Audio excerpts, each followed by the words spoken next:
Science is the great antidote to the poison of enthusiasm and superstition. Hi, I'm Juliette Sellgren, and this is my podcast, The Great Antidote, named for Adam Smith, brought to you by Liberty Fund. To learn more, visit www.adamsmithworks.org. Welcome back. On this podcast, we've begun exploring philosophies to defend liberty, and today, on January 30th, 2023, we're going to continue with consequentialism. What the heck is that? We're going to get into it. I'm excited to have Chris Freiman on the podcast to talk about this. He is an associate professor of philosophy at William & Mary, as well as the author of 2 books. It's his second time on this podcast, so I'm excited to have him back. Welcome back. Thanks for having me. I'm excited to be here. Before we jump into things, what's the most important thing that people my age or in my generation should know that we don't?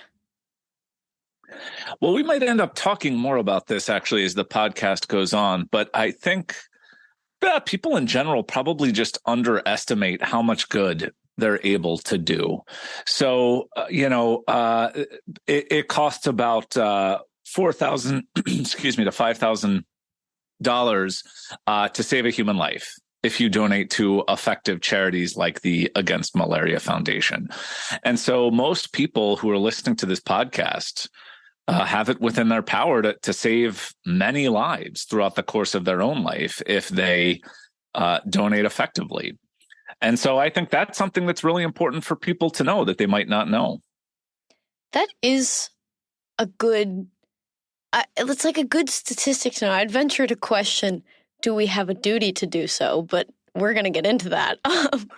So I guess many people think that philosophy is stuffy and boring. I'm going to take a wild guess that being a professor of philosophy that you do not believe that.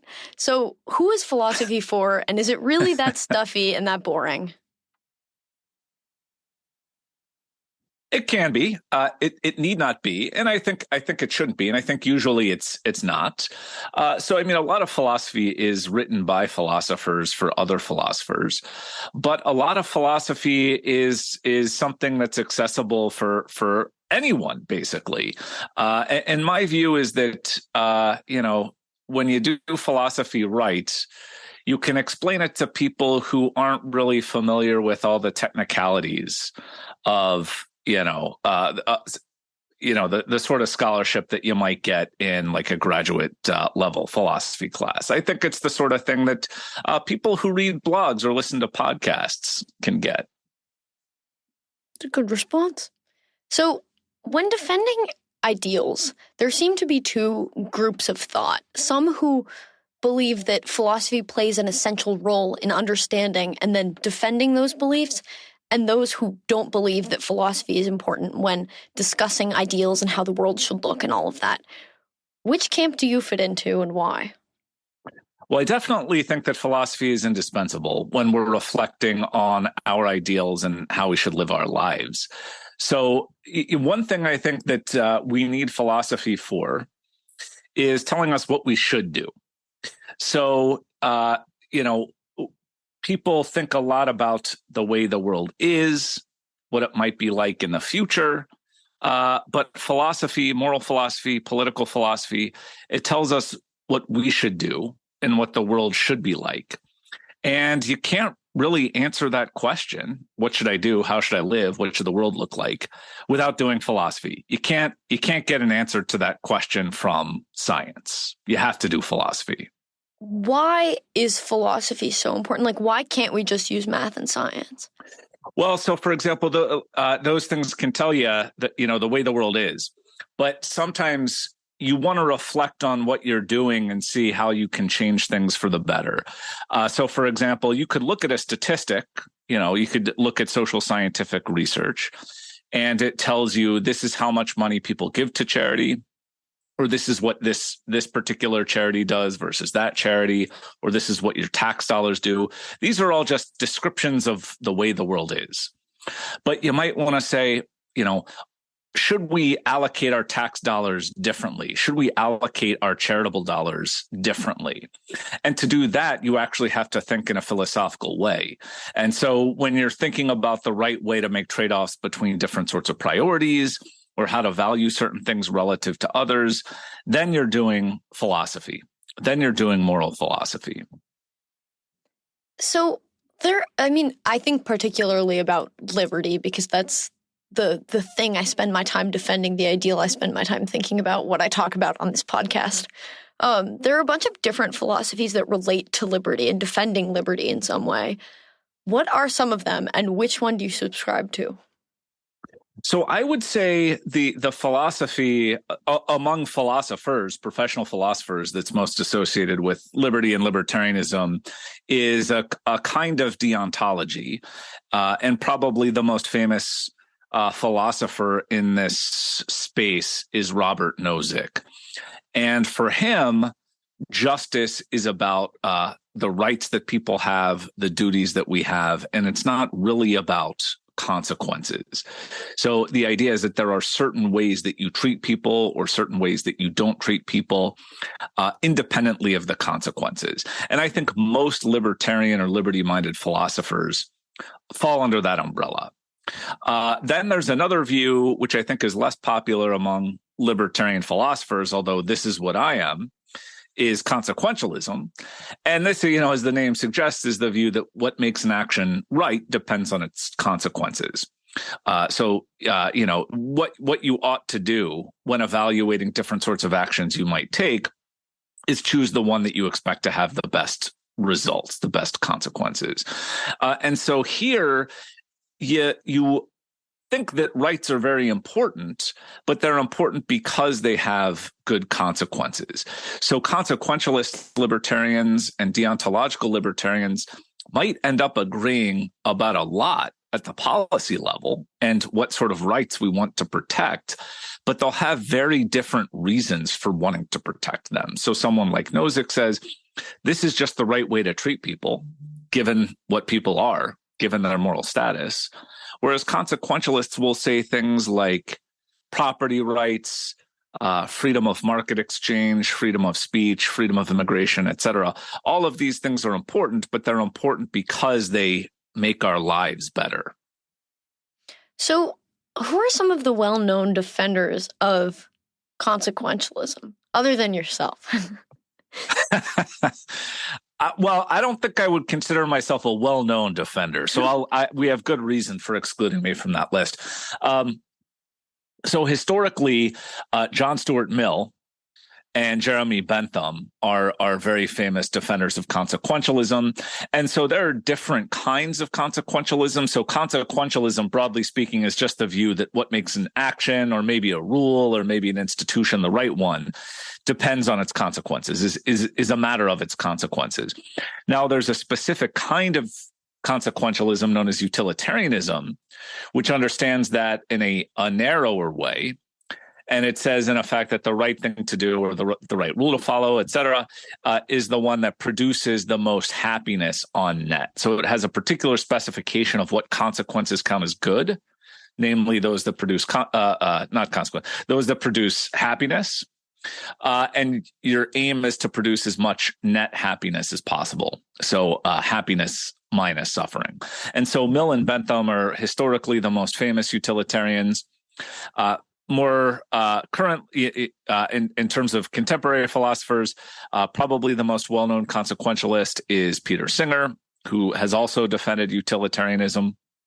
So I would say those might be the big three. Historically, also Sidgwick, I think, is very good. He doesn't get quite as much of quite as much attention as somebody like Mill, but I think he's actually quite a good consequentialist as well. So you mentioned that utilitarianism uses the metric of happiness to measure whether something's good or bad or worth doing or not. Is that the most standard metric used to measure something's worth? What do you use? Yeah, that's a great question. Philosophers disagree on this, and frankly, even utilitarians disagree. So, what is happiness? There you go. That's a philosophical question. What is happiness? You might think that it's something like pleasure. You might be a hedonist, and some utilitarians are hedonists. And there, you would understand a happy life in terms of a life with a lot of pleasure or a lot of net pleasure, pleasure minus pain, something like that. I think there's something to this idea, although I wouldn't say that I endorse it. I think a better way of understanding happiness is in terms of desire satisfaction or preference satisfaction. So people might have a preference for certain things that don't really seem to be pleasant. I mean, maybe we could understand the notion of pleasure in such a wide way that everything we want technically counts as pleasant or a pleasant experience. But I think that's probably counterintuitive. So, I like watch documentaries about I think they're called like ultra marathoners. And I don't know, they like run like 72 miles or something like that, nonstop or with minimal stops.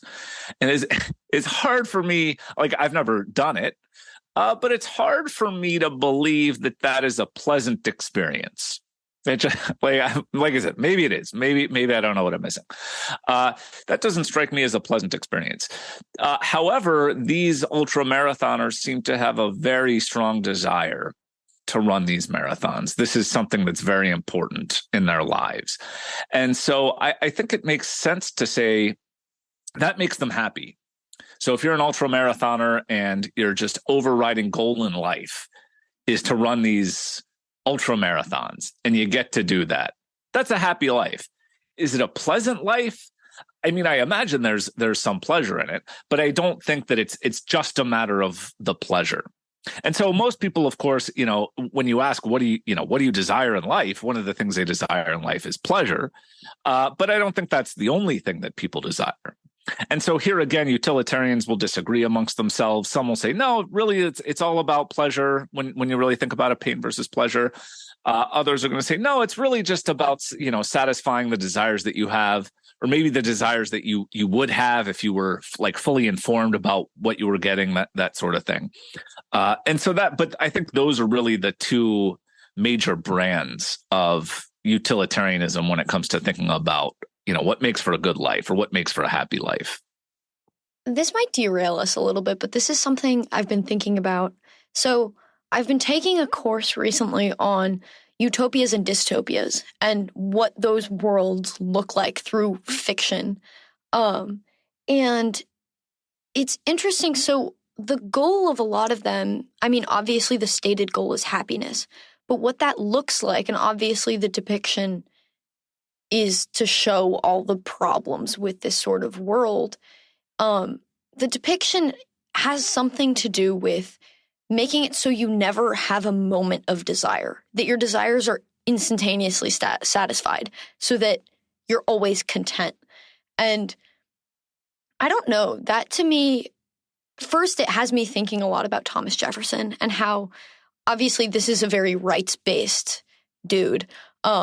But he talks about the pursuit of happiness. We have the right to the pursuit of happiness instead of happiness itself.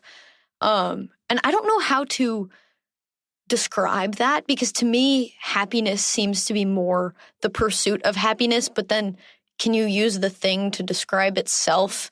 And I get into this weird cyclical thing. Well, there's definitely something to be said, right, for the striving itself. So maybe part of what is unsatisfying about this idea that the good life is the happy life or the pleasant life or the life where all of your desires are satisfied is that we have this sort of Brave New World style image of it's been so long since I've read that book. I can't even remember exactly how it goes, but you just imagine somebody, I don't know, like on the couch on one of these, Brave New World style drugs.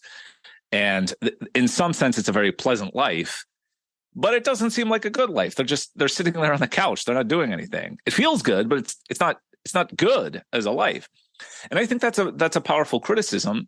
And so what I would say is what this tells us is that people generally desire something more than just a pleasant life. Because, if somebody said, look, I'll give you this life, I'll give you this drug, you're just on the couch for 80 years and then you die, we would kind of find that very off-putting. And we would say, like, no, I want to go out in the world. I want to do things. I want to produce things. I want to meet people. I want to interact with people. I want to help people. And so I think, though, if you have this conception of a happy life as a life where you're able to satisfy your desires, we can accommodate that intuition, because one thing that people do desire is to live a life where you're doing something more than just sitting on the couch. It's where you actually go out and make the world a better place. That's something that a lot of people have as a very strong preference.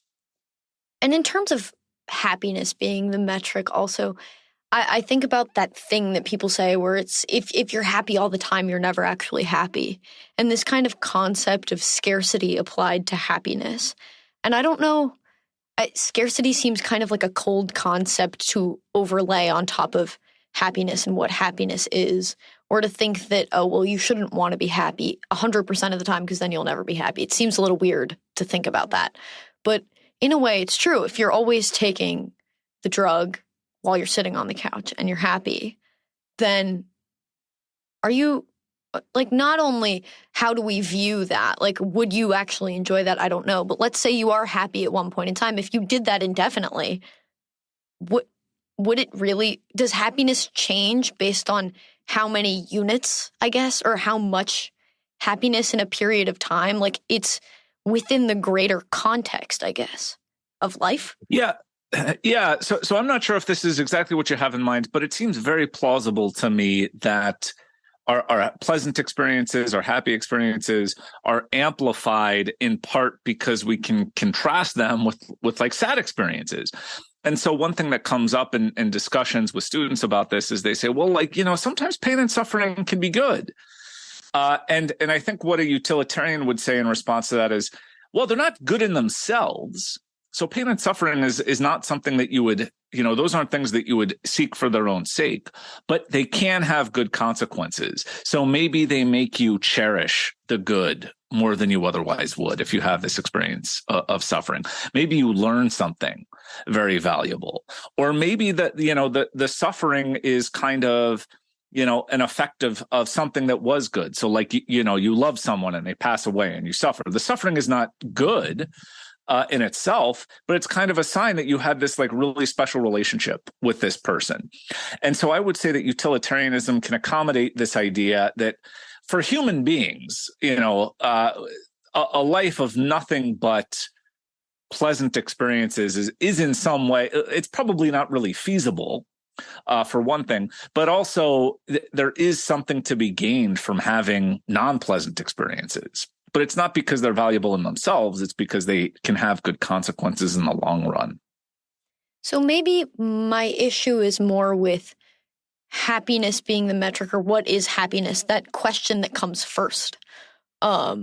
Instead of saying, oh, well, using consequentialism to see how an action, see the moral valence of an action, or if you should do something or not. Maybe that's not the problem so much as what is the metric of if you should do something or not.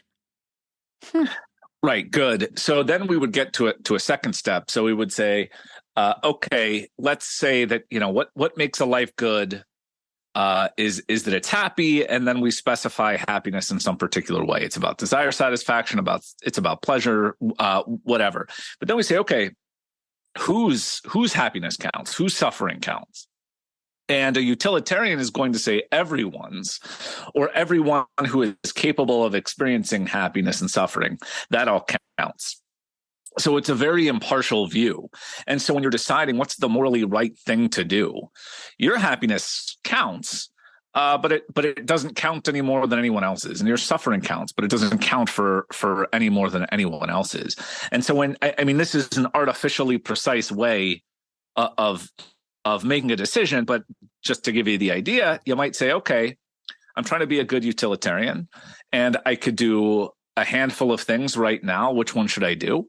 You look at your options and you say, okay, well, how much happiness for everyone affected could I expect to produce with each option?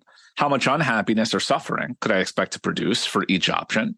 And then take the net happiness of each option and then choose the one with the most net happiness for everyone affected. Again, utilitarians don't think you should actually be, breaking out the spreadsheet when you're making moral decisions. But that's kind of the principle of the thing.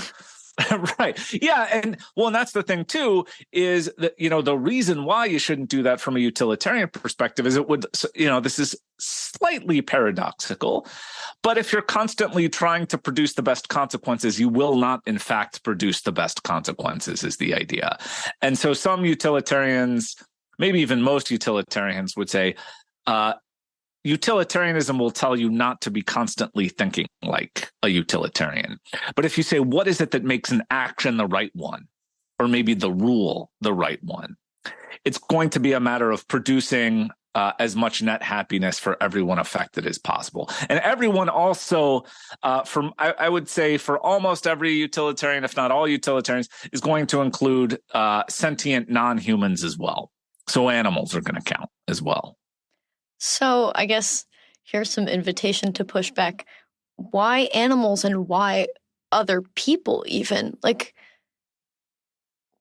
why? So that's a good question. So, I mean, you could take that question in a couple of ways. So one is, you could say, well, what's in it for me caring about other people? Why from the perspective of self-interest should I care about other people? And I think there are lots of answers that you could give to this question. Like, I think your life will be better if you care about people, if you form attachments with them and so on. But another way, but a utilitarian and sort of, other kinds of moral philosophers might push back on another way of interpreting that question. So if you're saying, well, justify being impartial from the perspective of my own self-interest, they might say, well, you're kind of like, let's see, you're sort of asking not whether utilitarianism is correct as the right theory of morality. What you're asking is, why should I care about morality? And those are distinct questions. So utilitarianism is going to say, or a utilitarian is going to say, I'm giving you the correct account of morality, how you should treat other people. And then you might say, okay, I grant you that this is the correct theory of how to treat other people, but why should I care about how to treat other people? And so utilitarian could say, I don't really have an answer for that question because that's kind of not my area. My area is trying to tell you what the correct theory of morality is. So I'll give you an analogy which is perhaps misleading, but hopefully it's illuminating. So you could go to your doctor and she says, get lots of sleep, eat right, don't smoke, etc. This is what you need to do in order to be healthy. And then you could respond to her, but what do I care? Like, why should I be healthy? She might say, well, that's a separate question. I'm just telling you what you need to do to be healthy. Whether or not you have good reason to be healthy, that's kind of a distinct issue. And so similarly, the utilitarian might say, morally speaking, what you should do is to produce as much net happiness as possible.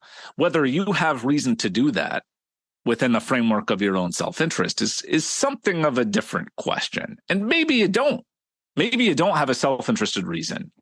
But that's just kind of, due to the fact that self-interested reasons and moral reasons can come apart. So then why animals? I guess, because I agree to the extent that it's somewhat like you want to form attachment with other people, and obviously the people who you are attached to, you care about. But if there's someone on the other side of the globe that I've never seen, and I don't really know if they exist, or even if I do know they exist, the thing that connects us is the fact that we're humans.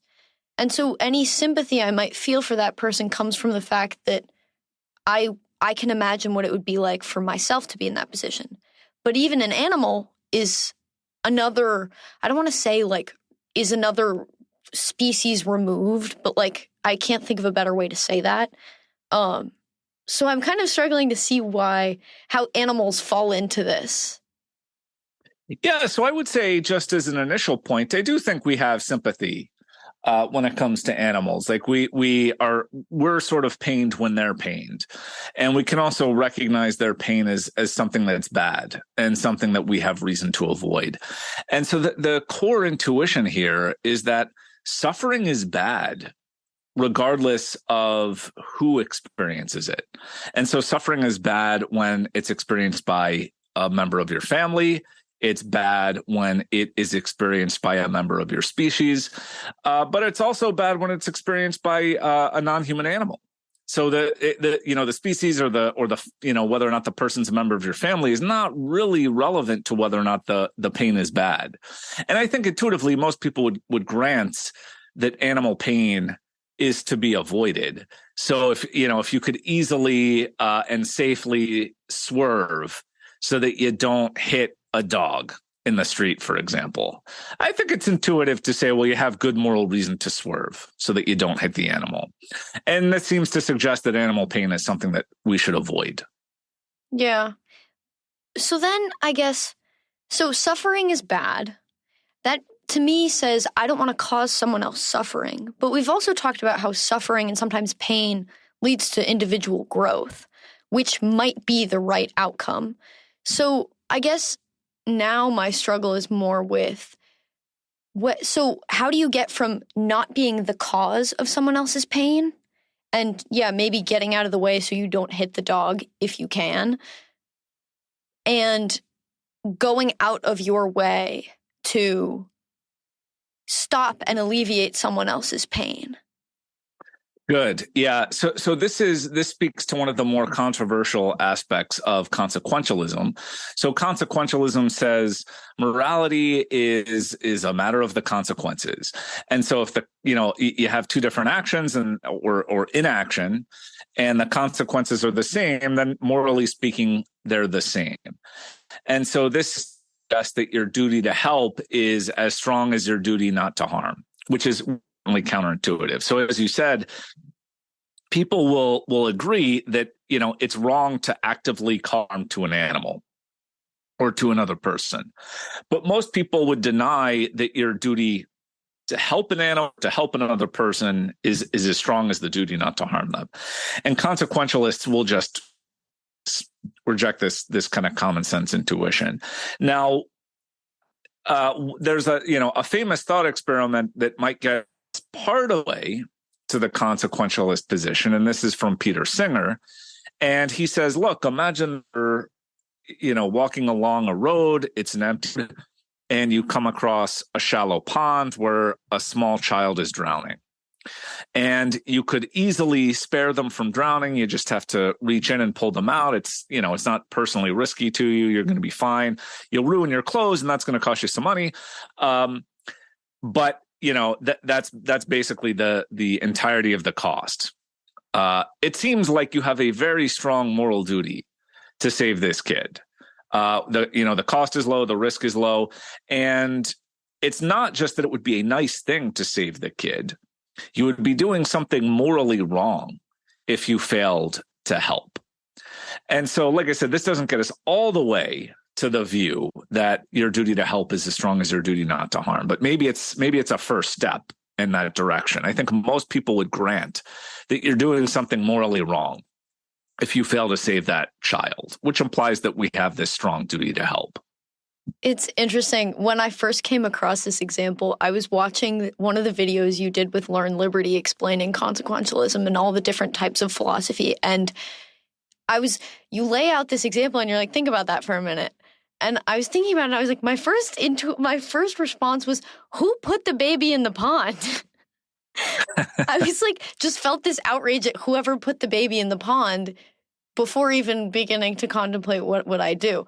And I think you're right to be mad at. Yeah. So, I mean, one of the so this makes my job easier as a philosopher is you can just kind of stipulate away any kind of complication about how did the baby get there. But this is a very important point, because what it tells us is we don't want to move quickly from a thought experiment to the real world.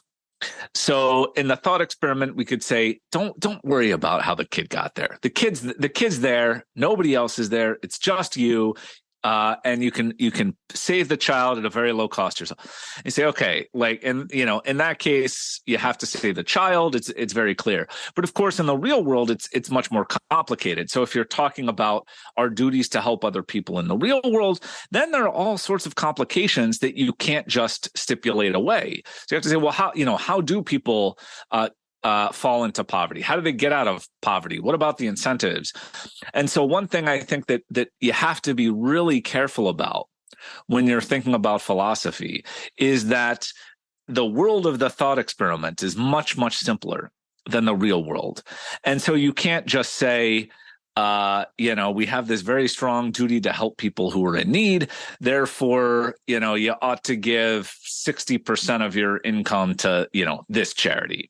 Maybe ultimately that is where we end up, but it's going to be a much more complicated process than just step one, thought experiment, step two, 60% of your income to, this charity.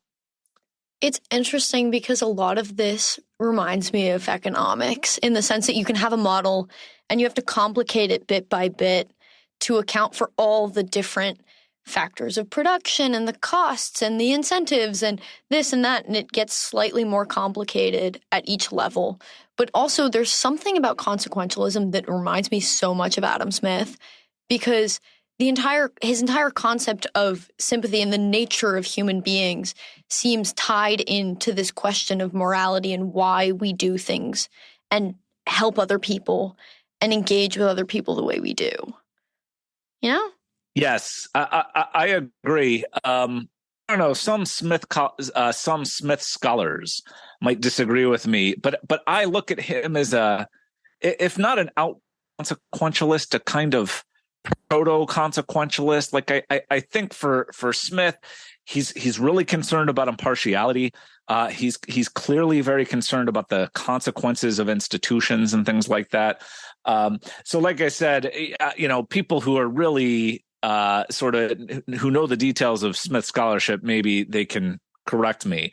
But I agree. I think Smith is like a very insightful, if not proto-consequentialist for an economist. And I don't think it's a coincidence that he's both a philosopher and an economist, because if you're thinking like a consequentialist, and how to allocate resources, how to make people happy, how to satisfy their preferences, then you got to think like an economist. Yeah, so this is why this is appealing to me, because I have my econ brain. So in a debate that you did for Reason magazine, I don't know if it was spoken, but I read it online, so maybe you just wrote it. You laid out this problem with deontological. How do you pronounce that? I say deontological, but it occurred. I don't know. That could just be an accent thing. So don't take my word. I say D. Well, because you say deity, but is that because of the I? Deontological. Deontological. I think I've heard it both. It's funny. It's one of those things I've heard it 10,000 times, and now that I'm reflecting on it, you can't. I say deontological. Yeah. Now I can't imagine the correct way of saying it now. Well, so I'm thinking denomination, but there's no vowel afterwards, but deity. Okay, whatever. It's fine. Deontological approach. So you talk about deontological approaches versus consequentialist approaches to justice. And so that's based on individual rights because rights are important versus rights because of the outcomes, the consequences. So you talk about how deontological libertarians are unable to explain why enriching the poor and healing the sick matter at all, especially because a lot of the time when that sort of stuff is referred to, it's like, oh, it's just a positive consequence, but that's not why. So I guess, what are the limitations of deontological thinking, and what are the problems with that approach compared to consequentialism? Yeah. So in that case, right. So One question that I would pose to the now I'm getting tripped up on the pronunciation. I know it was hard to keep saying it. I'll say Nozikian. Yeah. Defender of libertarianism is, you say, look, suppose we set up sort of perfectly libertarian or classical liberal or free market institutions, property rights, freedom of exchange, etc., and it made the world poor and miserable. Would you still consider those the just institutions or the right institutions or the ones that we want to pursue? And if the answer is yes, then I think that's got to be wrong. That's just a really significant strike against your theory, because those considerations, it seems like they have to matter. Now, of course, I don't think that's the case, that, if we implemented those policies, that it would actually make the world poor and miserable. But just as as sort of a thought experiment, I think, the reason to care about those sorts of institutions is precisely because they do tend to make people happier and healthier and, more prosperous and so on. I think an even deeper problem, although it's a related problem for deontological libertarians, is that if they really are going to stick to their principles, they have to bite some really bad bullets about very small rights violations for the sake of huge gains. So, I mean, this is just kind of a standard kind of thought experiment. But you say, suppose committing some trivial act of theft is required to save 1 billion people. Like, I don't know what that would involve in terms of the details. But just imagine, I don't know. I have to steal some money from somebody's wallet to pay someone, and by doing that, I'll save 1 billion lives. It seems like I ought to do that. I ought to violate that person's rights. And so what this tells me is that a kind of strict deontological libertarianism has to be false.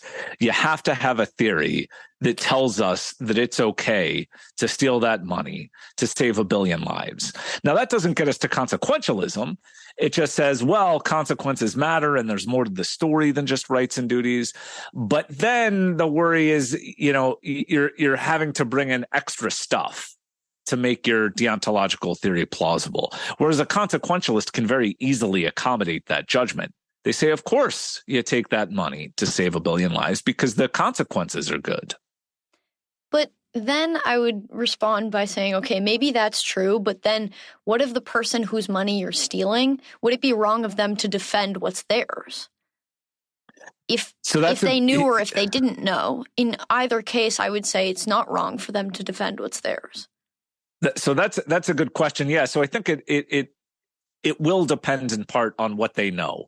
So if they know they have to give up the $10 to save 1 billion lives, and they fight back, they're doing something wrong. They should be. I mean, if giving it's up $10, maybe $10. That's right, $10. Then they would be wrong. Now, if you're like, well, they don't know that this is what you're using it for, or you can't convince them that this.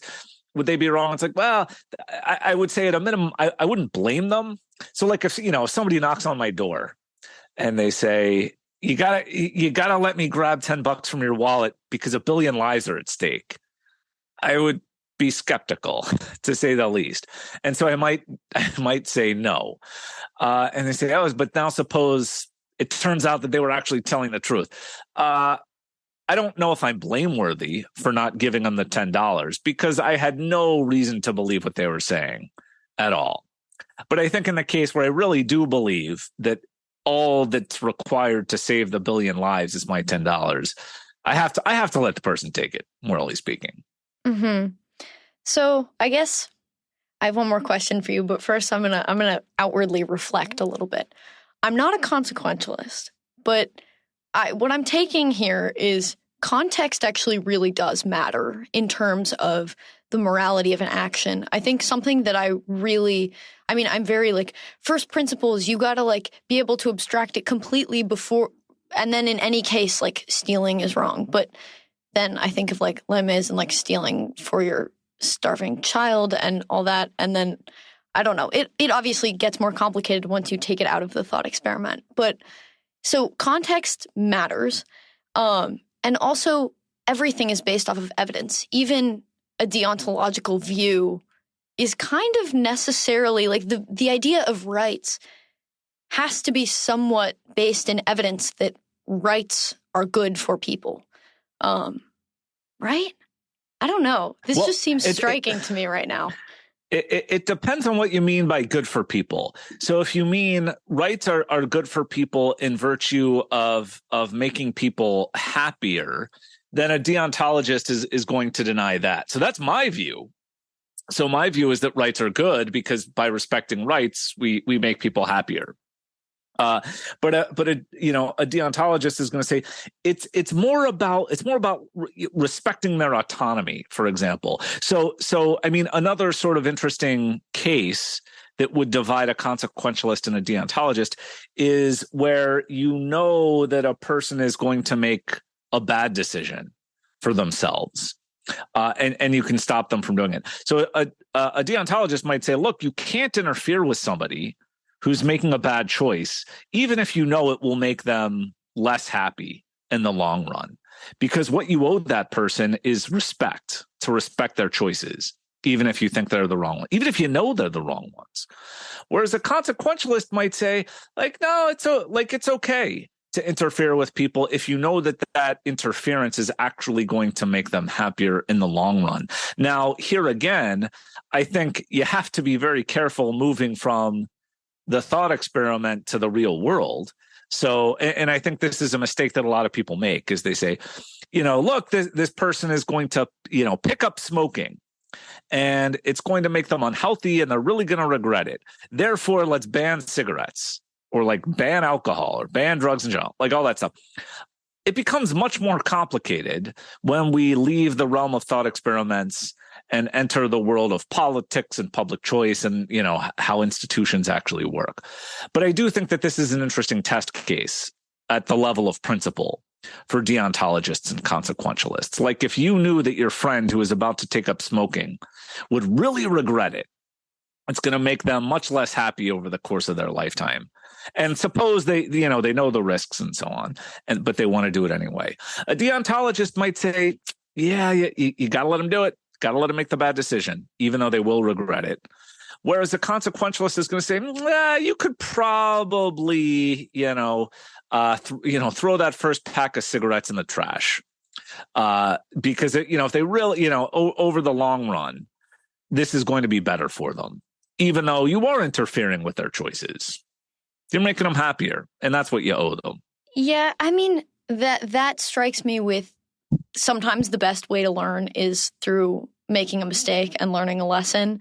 But also, it kind of seems a little ignorant of human nature almost, because if someone really wants to do something, they're not going to listen to you. They're gonna buy a pack anyways. They're going to do something stupid even if you advise them not to. So it seems as though like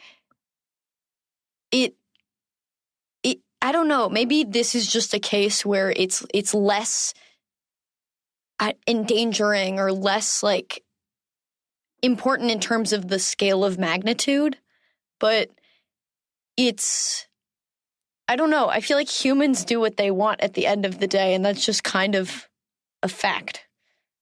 Well, this speaks to the point about let's be very careful moving from thought experiment to the real world, because you could say, look, I think it's plausible that, for a lot of people, drinking makes them less happy over the course of their lifetime. And you say, okay, let's prohibit alcohol. Say, well, let's look at the real world. We've tried that. Does it work? No, it doesn't. We tried prohibition. It didn't work. It had bad consequences. And so you might say, in principle, so, you could imagine that you have a crystal ball in this thought experiment. You say, okay, that, if this person takes this first sip of alcohol, that, they'll start drinking even more. And over the course of their lifetime, they'll be less happy as a result of it. Again, this is a crystal ball. You don't have to worry about how you acquired this knowledge or anything. You just got it. There I'm inclined to say, okay, you could probably steal that first bottle from them if the crystal ball tells you this will make them happier over the course of their lifetime. But then you say, Do policymakers have these crystal balls? Well, of course not. Do they have incentives to always do what's in the best interest of other people? No, of course not. And so you can't go quickly from the crystal ball thought experiment to what sort of policy we might want in the real world. You have to take account of people's limitations, both in terms of the information that they have and the incentives that they have.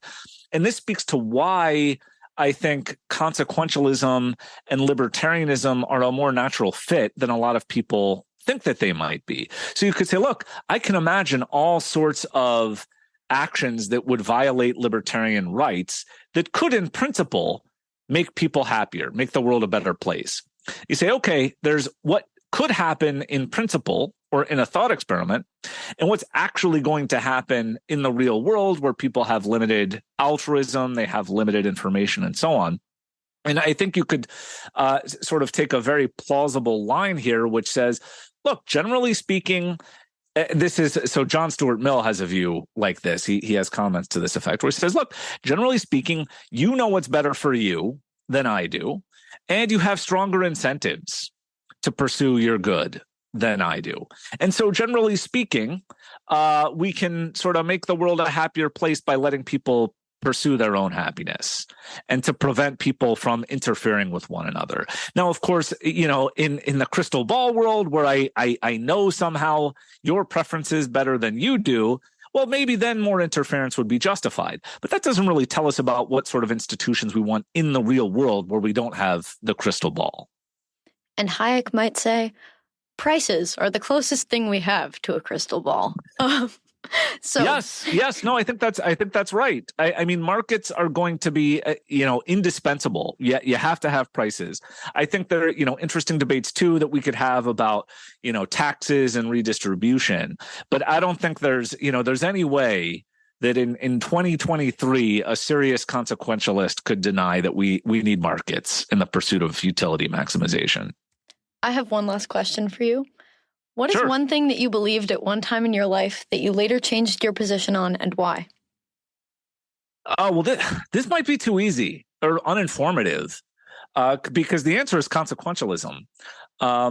So I sort of became a consequentialist like fairly late in my philosophical career, and I would say what prompted me to change was just reflecting on some of these arguments and some of these cases and thinking, I don't see the other side as having a great response to it. So, for example, the drowning child thought experiment from Singer, intuitively, it seemed like Singer was right, that you do have to save that kid at a low cost to yourself. And then if he's right about that, it does seem like we have an obligation to donate more to charity, to effective charities, than most of us do. And I would read counter arguments to Singer, and I thought, these just, I don't know. I don't think they're right. I think Singer's right. And so eventually these kinds of cases and arguments piled up, and I thought, okay, if it seems to me like consequentialists are always on the winning side of these sorts of disputes, maybe I should just become a consequentialist myself. And so that's kind of how I ended up where I am now. It was a slow process.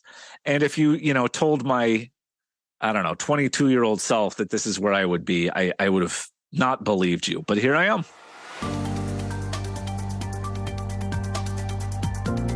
Once again, I'd like to thank my guest for their time and insight, and I'd like to thank you for listening to the Great Antidote podcast. The Great Antidote is sound engineered by Rich Goyette. If you have any questions, any guests or topic recommendations, please feel free to reach out to me at thegreatantidote@gmail.com. Thank you.